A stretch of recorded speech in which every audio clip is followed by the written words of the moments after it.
Good evening everyone. और आज के वीडियो में हम लोग जानेंगे कि किसी भी फंक्शन का अगर हमें डोमेन एंड रेंज निकालना है तो उसके लिए हमें क्या करना पड़ेगा। तुम्हारे पेपर में डोमेन और रेंज से रिलेटेड एक क्वेश्चन या बहुत ज़्यादा हुआ तो दो क्वेश्चन ज़रूर आते हैं। तो इसके लिए जो बेसिक बातें हमें पता होनी चाहिए वो मैं इस वीडियो में शेयर करूँगा। मैंने 2 दिन से कोई वीडियो डाला नहीं था। इसके पीछे रीज़न यही था कि कुछ बच्चों ने मुझे बोला कि सर आप पढ़ाते तो अच्छा हैं लेकिन उसमें क्या हो रहा है कि आप जो प्रेजेंट कर रहे हो वो उतना लेजिबल नहीं है, मतलब क्वालिटी जो आपकी प्रेजेंटेशन की उतनी अच्छी नहीं है। तो मैं उसी सोच में पड़ा रहा कि क्या करने पे प्रेजेंटेशन बेटर हो सकता है। तो मैंने कुछ किया है इस वीडियो में। तो वीडियो के एंड में जब वीडियो ख़त्म हो जाए तो एक बार उसको देख के मुझे बताना। कंटेंट तो चलो मैं प्रोवाइड कर दूंगा, बट जिस वे में मैं प्रोवाइड करूंगा उसमें मैंने कुछ इंप्रूवमेंट करने की कोशिश की है, तो वो मुझे ज़रूर बताना। तो पहले कंसेप्ट बताने के लिए मेरे पास में अभी कोई टेक्निकल इम्प्रोवाइजेशन मैंने नहीं किया है, बट हाँ इसके बाद जब हम लोग क्वेश्चंस में अभी जाएंगे तब मुझे बताना। तो सबसे पहले डोमेन एंड रेंज क्या होता है, तो इसके लिए सबसे पहले क्या करना है कि हमें फंक्शन को समझना है, क्योंकि हमारे पेपर में क्वेश्चन आ सकता है y equals to f of x. मतलब यहाँ पे हम लोग ये कह सकते हैं कि y is a function of x, और इसका ये भी मतलब होता है कि x जो है वो हमारा इंडिपेंडेंट वेरिएबल है और y जो है वो मेरा डिपेंडेंट वेरिएबल है, क्योंकि y की जो भी वैल्यू है वो x के ऊपर डिपेंड करती है। इसलिए हम लोग यहाँ पे लिखे हैं y is a function of x। तो सबसे पहला क्वेश्चन ये उठेगा कि क्या हम लोग किसी भी फंक्शन के अंदर x की कोई भी वैल्यू डाल सकते हैं, तो इसका आंसर है नहीं। हम किसी भी फंक्शन के अंदर में x की कोई भी वैल्यू नहीं डाल सकते हैं, उसके पीछे कुछ रेस्ट्रिक्शंस होते हैं। और अगर मैं उन रेस्ट्रिक्शंस के बारे में तुम्हें बता दूं तो तुम्हें डोमेन एंड रेंज के कोई भी क्वेश्चन में दिक्कत नहीं होगी, अगर तुम्हारे पास ऑप्शंस हैं तो। और एनडीए के पेपर में तो ऑप्शंस तुम्हारे पास होगा ही होगा। तो सबसे पहली चीज़ है कि अगर तुमने x की कोई वैल्यू डाली जिससे कि रूट ओवर में नेगेटिव वैल्यू आ जाए, तो समझ जाओ कि वो तुम्हारा डोमेन का पार्ट नहीं हो सकता।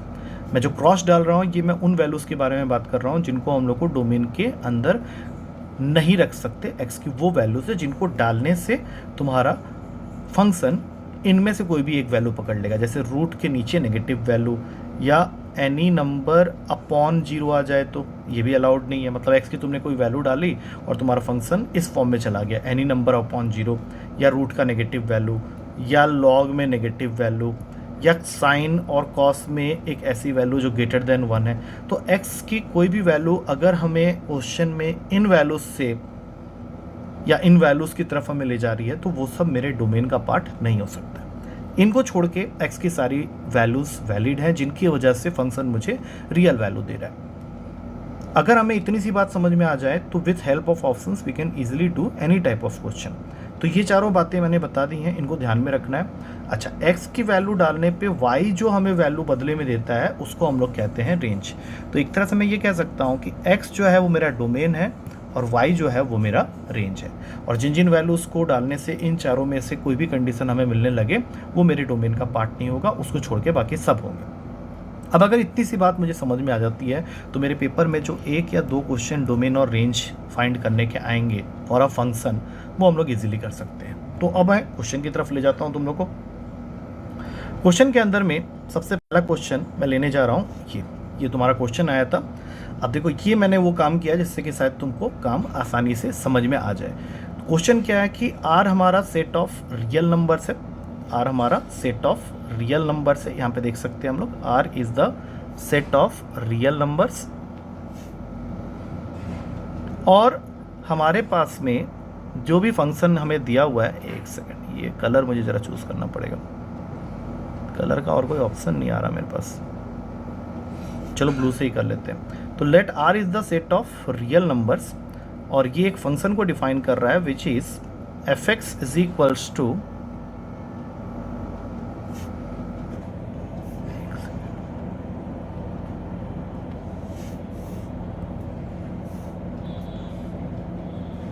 तो एफ एक्स है मेरा x square upon 1 plus x square. मुझे इस फंक्शन में डोमेन नहीं पूछा है, मुझे पूछा है रेंज। मतलब मुझे ये सोचना है कि मैं यहाँ पे x की अगर कोई भी वैल्यू डालूँ तो वो कहाँ से कहाँ तक फंक्शन की वैल्यू को ले जाएगा। अब सीधी सी बात है कि अगर मैं x की वैल्यू स्टार्ट करता हूँ 0 से तो मुझे कोई दिक्कत नहीं होगी, पहली वैल्यू जो मुझे fx देगा वो 0 ही देगा। बट उसके बाद मैं x की कोई भी वैल्यू डालूँ चाहे पॉजिटिव या नेगेटिव, मुझे बदले में एक ऐसी वैल्यू मिलने वाली है जो कभी 1 से ज़्यादा नहीं हो सकती। अब ये मैंने कैसे डिसाइड किया, अब ध्यान से देखना, जो हमारा न्यूमरेटर है वहाँ पे है एक्स स्क्वायर और जो मेरा डिनोमिनेटर है वहाँ पे है 1 + एक्स स्क्वायर। इसका मतलब है कि मेरा डिनोमिनेटर जो है वो न्यूमरेटर से बड़ा है। और हमने ये बेसिक बातें फ्रैक्शन में पढ़ी हुई है कि अगर किसी फ्रैक्शन में सपोज a/b मेरा फ्रैक्शन है और इसका डिनोमिनेटर अगर मेरे न्यूमरेटर से बड़ा है तो ये फ्रैक्शन कभी भी 1 से ज़्यादा नहीं हो सकती, मतलब इसकी वैल्यू हमेशा 1 से कम होगी। तो 0 तो हम ले सकते हैं अगर x की जगह 0 डालते हैं, लेकिन उसके बाद हम x की कोई भी वैल्यू डालें तो 1 को कभी टच नहीं कर पाएगी। तो उस हिसाब से अगर देखा जाए तो मेरे इस क्वेश्चन में रेंज की जो वैल्यू होगी वो 0 से 1 के बीच में लाई करेगी। I hope it is clear to all of you. तो अगर ये समझ में आ गया है तो हम लोग नेक्स्ट क्वेश्चन की तरफ मूव कर सकते हैं, नेक्स्ट क्वेश्चन की तरफ चलते हैं।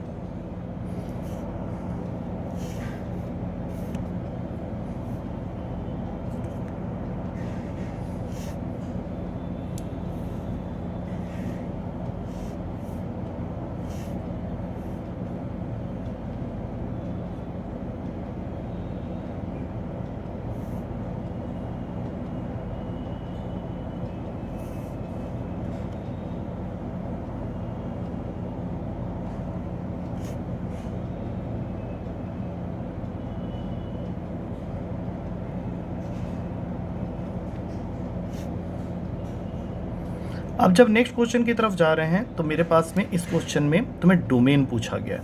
मतलब इस क्वेश्चन में हमें क्वेश्चन कह रहा है कि find the domain of the function. तुम्हें क्वेश्चन में डोमेन की वैल्यू को फाइंड आउट करना है, ठीक है। और फंक्शन क्या है, f(x) = 1/mod (x - x)। अब यहाँ पे एक चीज़ का ध्यान रखना कि एक तो रूट में वैल्यू है और वो भी अपॉन में है, तो हमें इस चीज़ का ध्यान रखना है कि अपॉन में कभी भी 0 नहीं आना चाहिए और रूट के नीचे कभी भी नेगेटिव वैल्यू नहीं आनी चाहिए। तो इन दोनों बातों को ध्यान में रख के हमें ये लिखना पड़ेगा कि जो भी मेरा डिनोमिनेटर है mod (x - x), this value must be greater than 0। Equals to 0 मैं कर सकता था अगर ये न्यूमरेटर में होता, तो इसको मुझे ग्रेटर देन 0 रखना पड़ेगा। इसका मतलब हुआ कि mod (x) is greater than x। अब मॉड में वो कौन सी वैल्यूज़ होती हैं जो अपने ओरिजिनल वैल्यू से बड़ी हो जाएंगी, तो ऑब्वियस सी बात है ये सारी नेगेटिव वैल्यूज़ की बात कर रहा है, क्योंकि अगर तुम नेगेटिव वैल्यूज़ लेते हो तो उन्हीं का मॉडुलस हमेशा उन वैल्यूज़ से ज़्यादा होगा। तो यहाँ पे तुम्हें सिर्फ ये देखना है कि अगर मुझे ऑप्शंस में से पिक करना है तो देखो 0 तो इसमें आएगा नहीं, तो सारे नेगेटिव वैल्यूज़ वाले जो ऑप्शंस कंटेन करेगा that means B, that will become my domain of the function. 0 हम यहाँ नहीं ले सकते क्योंकि 0 लेने पे डिनोमिनेटर तुम्हारा नॉट डिफाइंड हो जाएगा। अब चलते हैं नेक्स्ट क्वेश्चन की तरफ। तो नेक्स्ट क्वेश्चन है हमारा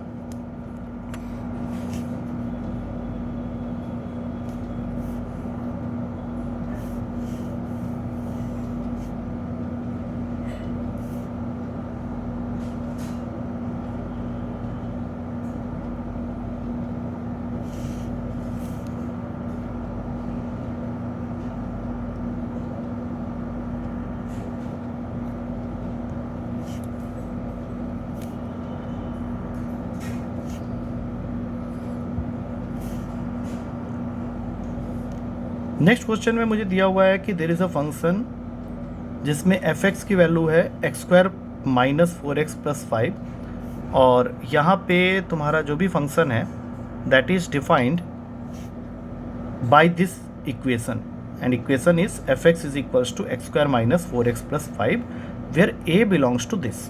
मतलब तुम्हें जो भी फंक्शन में वैल्यू डालनी है वो a सेट से डालनी है और a सेट को उसने 1 और 4 के बीच में रखा है ओपन, मतलब you have suppose to use only 2 values that are 2 and 3। तो 2 और 3 में फंक्शन जो भी वैल्यू देगा वही तुम्हारा इस फंक्शन का रेंज हो जाएगा। तो पहले 2 डाल लेते हैं, तो ये हो गया 4 - 8 + 5 दैट मीन्स 1, और 3 डालते हैं तो ये हो जाता है 9 - 12 + 5 दैट इज़ 2। तो तुम्हें सिर्फ इतना सोचना है कि वो कौन सा ऑप्शन है जिसमें 1 आ रहा है और 2 आ रहा है। तो अगर मैं ध्यान से देखूँ तो A तो नहीं हो सकता, B भी नहीं हो सकता, अब सी और डी में थोड़ा सा कन्फ्यूज़न है, तो वो कन्फ्यूज़न हम लोग दूर कर देते हैं, क्योंकि डी क्या कर रहा है, 5 को इंक्लूड कर रहा है, जबकि मुझे तो 5 मिलेगा ही नहीं। तो सीधी सी बात है, C is the correct answer, D is the wrong answer. अब चलते हैं नेक्स्ट क्वेश्चन की तरफ। नेक्स्ट क्वेश्चन में तुम्हारे पास में डोमेन का क्वेश्चन हो गया। अब ये तुम्हारा डोमेन पूछ रहा है, डोमेन किसका निकालना है, इस फंक्शन का। अब यहाँ पे फिर से वही बात होगी, थोड़ा सा ध्यान से देखना पड़ेगा हमें कि फंक्शन है रूट में 2 minus x into x minus 3। That means हम लोग को ए और बी लेना तो अलाउड ही नहीं है, क्योंकि रूट के नीचे नेगेटिव वैल्यूज आ जाएगी। सपोज मैंने 1 ले लिया तो वो रूट के नीचे नेगेटिव वैल्यू ले लेगा। तो सी और डी में से कोई भी एक आंसर सही हो सकता है। अब यहाँ सोचना ये है कि अगर मैं 2 और 3 को इंक्लूड करता हूँ तो प्रॉब्लम होगी, या नहीं करता हूँ तो प्रॉब्लम होगी। तो सीधी सी बात है, अगर मैं 2 और 3 को छोड़ के उनके बीच की वैल्यूज़ लेता हूँ तो ये नेगेटिव आ जाएगा रूट के नीचे। तो मुझे सी को ही लेना पड़ेगा, क्योंकि सी में 2 इंक्लूडेड है। तो 2 माइनस 2 इंटू 2 माइनस 3 रूट में, तो ये वैल्यू तो 0 हो गया। अब 0 multiplied with anything will always give you 0। और 3 अगर लेता हूँ तो वो भी यही सेम केस क्रिएट करेगा।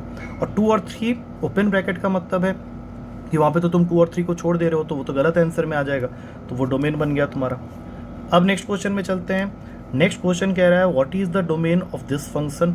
अब यहाँ पे तुम ये सोचो कि कॉस इनवर्स का जो रेंज है वो तो तुम्हारा लाई करता है कुछ फिक्स वैल्यूज़ के बीच में। दैट मीन्स अगर तुम -1 डाल देते हो तो ये वैल्यू हो जाएगी कॉस इनवर्स -3, जो कि प्रैक्टिकली पॉसिबल नहीं है, तो इस ऑप्शन को तो छोड़ ही दो। 1 डालते हो कोई बात नहीं, 1 डालोगे तो ये वैल्यू हो जाएगा कॉस इनवर्स का -1। अच्छा, 2 डालते हो तो ये वैल्यू हो जाएगा कॉस इनवर्स 0, जो कि चलेगा, बिल्कुल दिक्कत नहीं है। 3 डालते हैं तो भी कोई दिक्कत नहीं होने वाली, तब ये हो जाएगा कॉस इनवर्स 1। इसका मतलब है कि B is the correct answer, क्योंकि तुमने 0 डाला है अगेन तो वो -2 देगा, -2 डाला तो -4 देगा, पॉसिबल नहीं है, इसलिए B is the correct answer. फिर नेक्स्ट क्वेश्चन की तरफ चलते हैं। ये सारे तुम्हारे प्रीवियस ईयर के क्वेश्चन हैं, अभी एयर मार्क्ड किया हुआ है तुम्हारा। इसमें अगेन तुमको डोमेन निकालना है, और साथ में तुम्हारा क्वेश्चन कह रहा है फंक्शन है तुम्हारा 3 to the power of x। अब इतना तो ध्यान होगा तुम लोगों की, a to the power of x में चाहे तुम x की वैल्यू नेगेटिव लो या पॉजिटिव लो, इससे तुम्हारे फंक्शन की सेहत पे कोई फ़र्क नहीं पड़ता है। अगर तुम 0 लेते हो तो भी कोई दिक्कत नहीं है। तो अभी सबसे पहले अगर हम लोग फिल्टर करना स्टार्ट करें तो एक चीज़ तो क्लियर हो गई कि ये फंक्शन रियल वैल्यू लेगा for any value of x। That means हमें विदाउट वेस्टिंग एनी टाइम ए को टिक मार देना चाहिए, क्योंकि बाकी सारे ऑप्शन में उसने कुछ ना कुछ गड़बड़ की हुई है या कुछ ना कुछ वैल्यू को छोड़ा हुआ है। और 3 की पावर x एक ऐसा फंक्शन है जो कि a की पावर x के फॉर्म में है, और ये वैलिड होता है for any value of r। तो -∞ से इन्फिनिटी इसका सही आंसर हो गया। अब चलते हैं नेक्स्ट क्वेश्चन में। इसमें पूछा है what is the range of this function. अब देखो, इस क्वेश्चन में तुमको वो प्रॉपर्टी भी बता रहा है, mod of x upon x। अगर मैं x की वैल्यू ग्रेटर देन 0 ले लूँ तो ये वैल्यू हो जाएगा तुम्हारा, मॉड ऑफ x से बाहर निकला तो x अपॉन x, मतलब वैल्यू आएगी 1। और अगर मैं x की वैल्यू लेस देन 0 लेता हूँ तो ये निकलेगा -x upon x, that means -1। अब तुमको ये सोचना है कि अगर मैं x की वैल्यू को 0 कर दूं तो क्या होगा, तब ये नॉट डिफाइंड हो जाएगा। तो इसका मतलब क्या है, एक तो उसने मना भी किया हुआ है कि x should not be equals to 0। तो x नॉट इक्वल्स टू 0 का मतलब हुआ कि तुम्हें उन्हीं वैल्यूज़ को लेना है जो या तो ग्रेटर देन 0 मतलब पॉजिटिव है, या फिर लेस देन 0 मतलब नेगेटिव है। और इन वैल्यूज़ की वजह से जो भी तुम्हें फंक्शन की वैल्यू मिल रही है वो 1 और -1 में सीमित है। तो सीधी सी बात है, C is the correct answer. अब चलते हैं नेक्स्ट क्वेश्चन में। इसमें तुमको अगेन उसने पूछ दिया है डोमेन, और डोमेन का डेफिनेशन अगर तुम्हें ध्यान से याद हो गया है तो सीधी सी बात है कि अंडर रूट के नीचे में नेगेटिव वैल्यू नहीं आनी चाहिए। तो सपोज करो तुम फर्स्ट ऑप्शन से स्टार्ट करते हो, तो 0 और 1 तो इंक्लूडेड नहीं है, तुम हाफ डाल दोगे। हाफ डालोगे तो ये वैल्यू क्या हो जाएगा, देखो 1 माइनस हाफ माइनस 1 कितना होता है, सोचो ज़रा, -हाफ का स्क्वायर करोगे तो वो बन जाएगा 1/4। -हाफ का स्क्वायर हो गया 1/4। तो इसका मतलब है कि इससे दिक्कत नहीं है, तो पहला ऑप्शन सही हो सकता है। अब जरा एक बार बाकी ऑप्शन को भी चेक कर लेते हैं। -1 अगर मैंने डाल दिया तो ये नेगेटिव वैल्यू लेगा, मतलब ये तो गलत है। 0 को अगर मैं लेता हूँ तो ये 0 हो जाता है। 1 लेता हूँ तो ये तब भी चलेगा।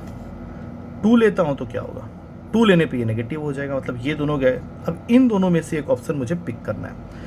तो अगर मैं 1.5 लेता हूँ तब ये वैल्यू क्या होगा, 1.5। एक बार 1.5 में चेक हो जाएगा तो पता चल जाएगा। 1 माइनस 1.5 माइनस 1 मतलब 0.5 का स्क्वायर 0.25। तो 0 से 2 वाला ऑप्शन तुम्हारा बिल्कुल सही है।